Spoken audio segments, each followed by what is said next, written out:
वृद्धाश्रम अभिज्ञतामूलक शिक्षा कार्यक्रम मो भारत कलाहांडी शाखा तरफ आज मदनपुर रामपुर ब्लॉक श्री रामकृष्ण वृद्धाश्रम ठारे अभिज्ञतामूलक शिक्षा कार्यक्रम करा जायछि। एथिरे थिबा अंतेवासी मानकु नै एक सभार आयोजन करा जायथिला। अतिथि मानक द्वारा परिचय प्रदान करी तांकर अनुभूति आदान प्रदान परे सांस्कृतिक कार्यक्रम करी अंतेवासी मानकु किछि फल बंटन करा जायथिला। एहार उद्देश्य वृद्धाश्रम रे किछि समय बिताइबा वृद्धा और असहाय व्यक्तिंक जीवन रे खुशी आनी दैथाय।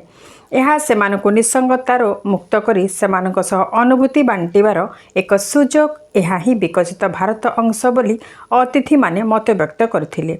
एथिरे अतिथि भावे श्री रामकृष्ण आश्रम सह संपादक स्वामी बीरेश नंद, मो भारत जिला युव अधिकारी श्रीमान वंश शर्मा, मो भारत लेखा एवं कार्यक्रम पर्यवेक्षक श्रीमान द्वितीय बंछोर, प्रकृति बंधु सनत कुमार साहू, प्रकृति बंधु शंभु बिशी, प्रकृति बंधु ललित मोहन भोई, युव कवि उदयनाथ भोई, स्वेच्छासेवी अनिल परासेठ, दुर्योधन विभार, समीर कुमार नायक, विप्र माझी, चूड़मणि माझी उपस्थित रही। परे मटगंडा श्री रामकृष्ण आश्रम ठारे निशामुक्त भारत अभियान कार्यक्रम करी निशामुक्त समाज सुस्थ ओडिशा निशा ठारू दूरे रहिबा सुस्थ जीवन बंचिबा बोली शपथ पाठ करथिले।